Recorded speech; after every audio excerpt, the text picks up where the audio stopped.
Louise, hello. Hi, Mike. Hi. Happy Frightfest weekend. Here we are again. It is here in a very strange new form, but I'm so glad it is in any form, really.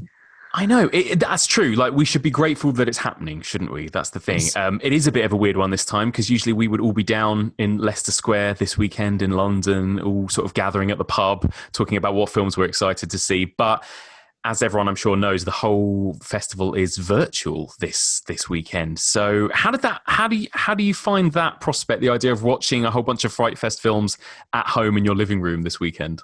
It's weird, isn't it? Because I think so much of Fright Fest, and you don't maybe think about it at the time, so much about Fright Fest is the fact that you're in the room with people who also really love horror movies. And that just feels like sitting, maybe this is a terrible analogy, sitting in a bath with a lot of friends, a big horror-filled bath where you're all in your clothes and it's not inappropriate. But, you know, it's nice and it's comforting and you don't feel weird for being that person in the cinema that laughs at something a bit dark and a bit strange because you're all like that.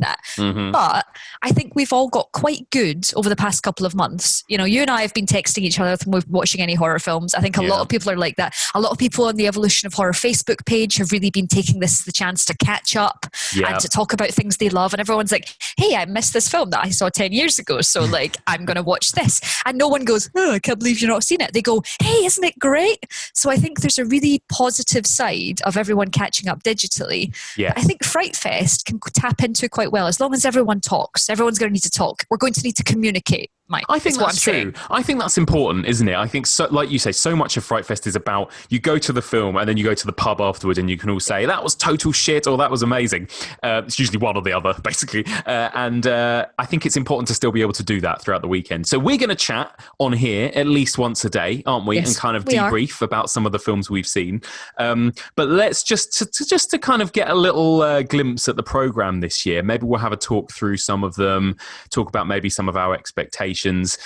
Some of them we've already seen but are not allowed to talk about. A couple of them we might be allowed to talk about and recommend. But there are also a whole bunch that we haven't seen that we can sort of maybe voice which ones we might be excited about.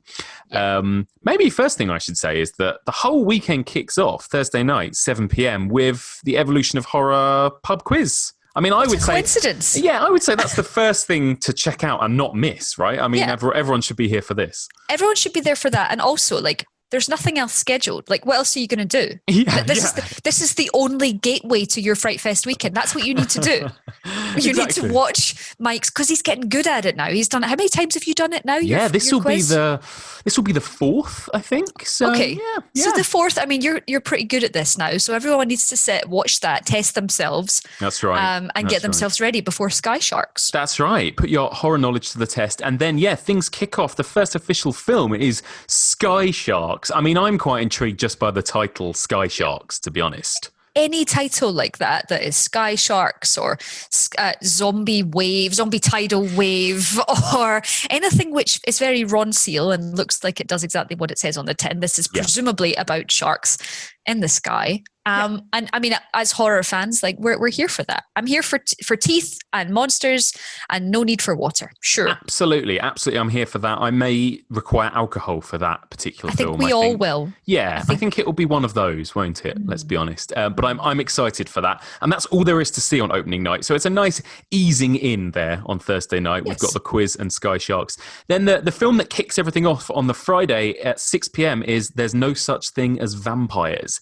Are you a fan of vampire films, Louise? You know I'm a massive fan of vampire films. So anything there's no such thing as vampires, I'm like, well, of course there's such a thing as vampires. And no, I'm very excited by that. I love the idea. I love schlocky monster movies. And I think Fright Fest this time, because we are sitting at home and hopefully watching with friends and doing that kind of thing, like I think we need to be ready for the fact that Fright Fest isn't always, you know, what people try and call elevated horror. Like there's smart horror in there, but there's also going to be real hopefully some real schlock, some real high concept stuff. And I think if we're going in with the idea of, I want to be entertained by vampires and monsters and horrible slashers, I think that's what we need to go into Frightfest with. I don't think anyone can go into Frightfest thinking that they're going to watch Hereditary repeatedly, which would be terrible. That would be an awful thing for your brain regardless. Yeah, I think that's the thing. So, when you watch this many horror films back to back, you actually want them to be short, snappy, fun, high concept, don't you? You like you say, you couldn't watch 6 hours in a row of Ari Aster films. Like you need these kind of fun,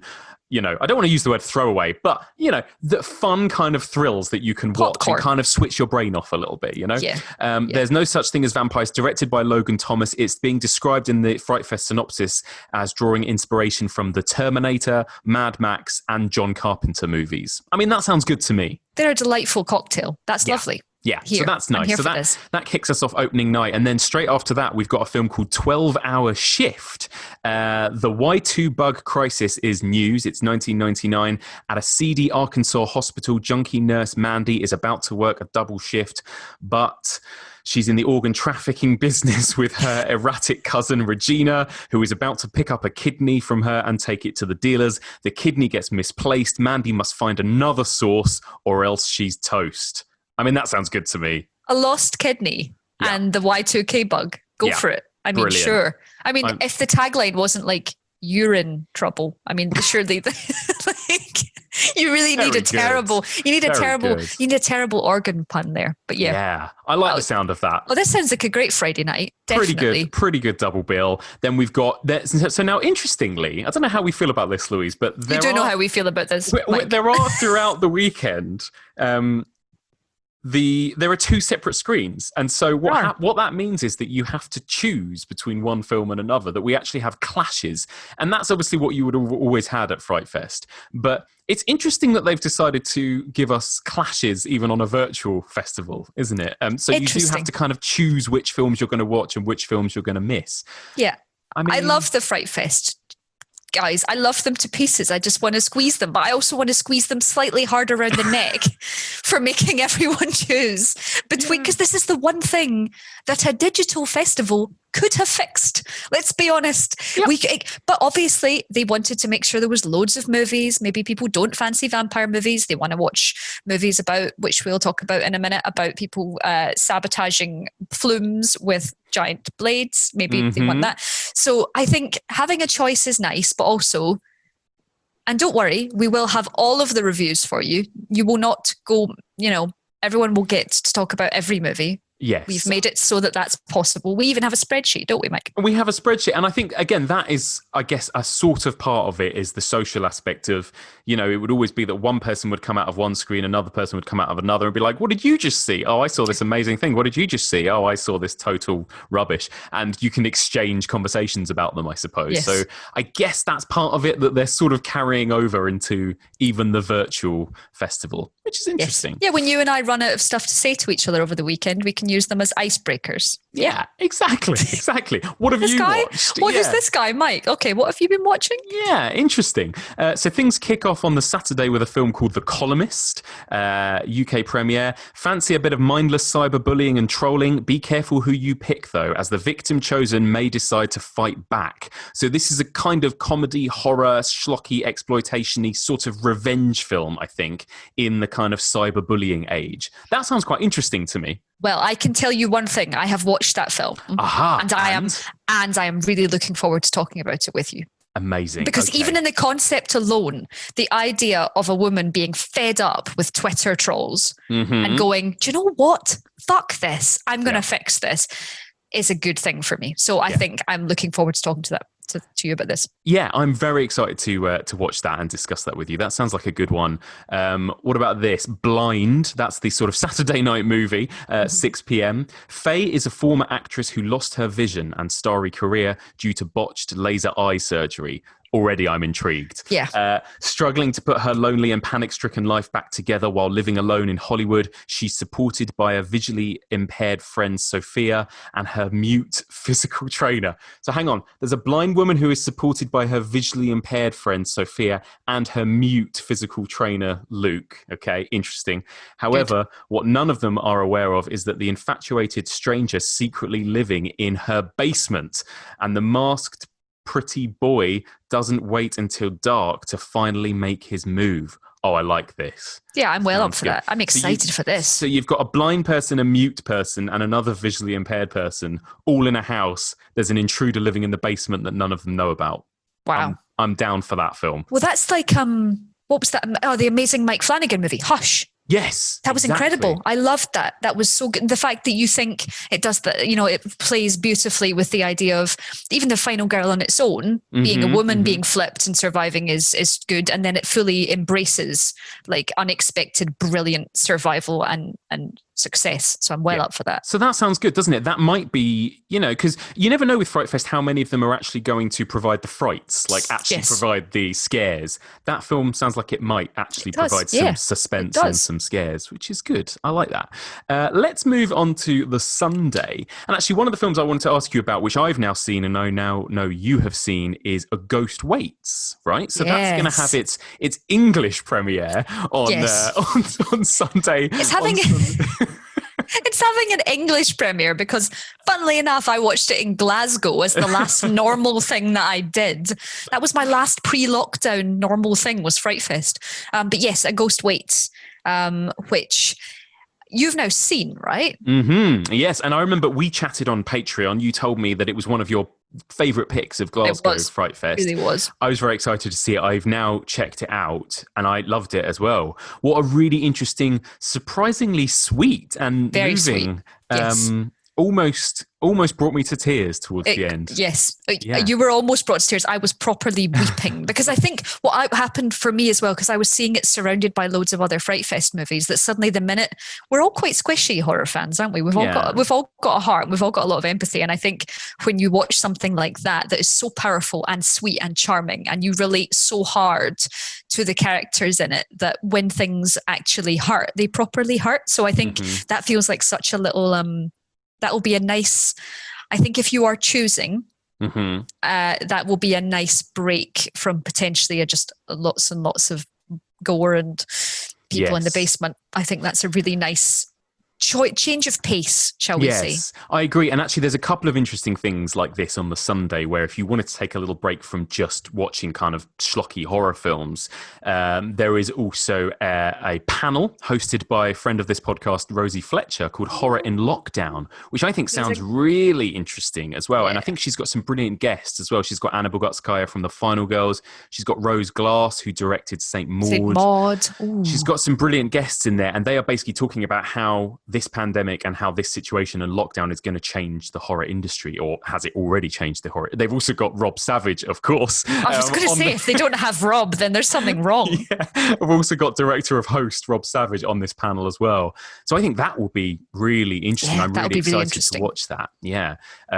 That will essentially be like one of the many millions of conversations we've had in the past, basically. And I'm all for that. Yeah. And also there's quite an interesting looking documentary as well, which I've heard good things about. Clapboard Jungle, which is the first film to screen of the day on the Sunday. And it features contributors that include Guillermo del Toro. And it's essentially a documentary film about the independent horror movie filmmaking circuit, essentially. And sort of the struggle and the highs and lows of actually making an independent film, which sounds interesting. That's cool, and a good thing up with the horror crowd as well, which is also about horror movie makers. So it'll be actually really, sometimes it's really nice to take that change of pace and to look and see actually who's behind, because that's another thing that we're missing out a little bit from this Frightfest, is actually getting to sit in the room with the people that make the movies, which is always the best thing, sitting with the excited members of the cast, or sitting there with the director, because it was Adam's A Ghost Waits. He sat there while everyone watched it, and everyone was obviously coming up to him afterwards, tears flooding down their face. So I think that kind of thing feels really special. So it's actually quite nice on a digital way to be able to see, who people are and connect a little bit. Yeah, that way. Agreed. So I'm very excited for that, actually. And then, but if you do just want to watch some fun horror, the Sunday night final film of the night, 9:30 p.m, Aqua Slash. Louise, how do you find that? How do you feel about that title, Aqua Slash? I think we're going to have a lot to say about Aqua Slash, because I have already watched Aqua Slash, and the idea of a psychopath manipulating a water park Might have been my favourite high concept idea of all time. It is literally a slasher movie set in a water park. I love it. But we unfortunately do have a lot to say about it. Okay. All right. Interesting. I look forward to discussing that one with you. What else have we got? On the Monday, we can kick off things with the Arrow Video Podcast Live with Sam and Dan. That's always good. Check out a live podcast discussion. We've also got a film called Blinders, which sounds interesting. Let's have a look. Blinders. So this is the world premiere of Blinders. We now live in a world where fake news is reality, where the bad guys win because they can manipulate our collective vulnerabilities. So this is a film about social media and fake news and bad people manipulating things by using social media and fake news. So a nice little escape from real life there, Louise. That's just a lovely fantasy escape. We need to watch like Scooby-Doo after that. Yeah. It's the kind of thing that when horror sneaks in to exactly our insecurities currently, it's sometimes very close, and it's like, oh, does it have to be quite so close? Yeah, because it hurts. Yeah. And actually, I'm all for a bit of that, though. I do love it, that kind of stuff, especially if it really gets you, where you live. So that's good. And then the final film, 6 p.m. on the Monday, is an anthology. We all love a good horror anthology, don't we? Do. So this one is called Dark Stories. The synopsis here: what if demons, the living dead, evil dolls, jinn, and other extraterrestrial creatures came to haunt our apartments, houses, cafes, museums, and other places of daily life? What would we do? How would we react? I mean, brilliant. That could be literally the synopsis of any horror film ever made, ever, couldn't it? But we just put on some really big boots and arm ourselves with flamethrowers is the solution to that question. What if they were everywhere? We'd burn them all of them, every single one. We'd burn them all. I know, I'm really excited about that. I love an anthology. VHS, ABCs of Death. Like, I have a serious fondness for horror anthologies. Me too. I love a good anthology. I'm so up for that. And you always feel like even if there's a bad one, it's like, oh, there'll be another one in 5 minutes time. So you can't really go wrong, can you? Yeah. With an anthology? Yeah, you're like, you can wait out a short that you don't like. Mm-hmm. Yeah. So there you go. That's like, we've done a little whistle stop tour there of a few different movies that kind of stuck out to us. Anything else, Louise, you want to mention that you're particularly intrigued about, excited by, or one that you've already seen that you want to mention? I know we're kind of a little bit embargoed, so we can't talk about too many of the ones we've seen. I hate being embargoed, but yeah, there's a lot of very interesting things to talk about, and I'm very excited to talk about them over the weekend. As spoiler-free as I need to be. Yes. I'm going to have to be spoiler-free, unfortunately. Absolutely. We will remain spoiler-free. Amazing. All right. Well, we will report back. So obviously I'll be back with the live quiz show tomorrow night. And we will be back maybe at some point Friday night, maybe after watching There's No Such Thing as Vampires, to discuss our thoughts. Yeah, that sounds perfect. Amazing. In the meantime, Louise, where can people find you on social media, etc.? You can find me endlessly talking about Frightfest on Twitter at shiny_demon. Okay, well, until next time then, I'll speak to you soon, Louise. Good luck. Bye. Looking for more horror content? Subscribe now for more videos like this one and listen to the Evolution of Horror podcast. Head on over to evolutionofhorror.com.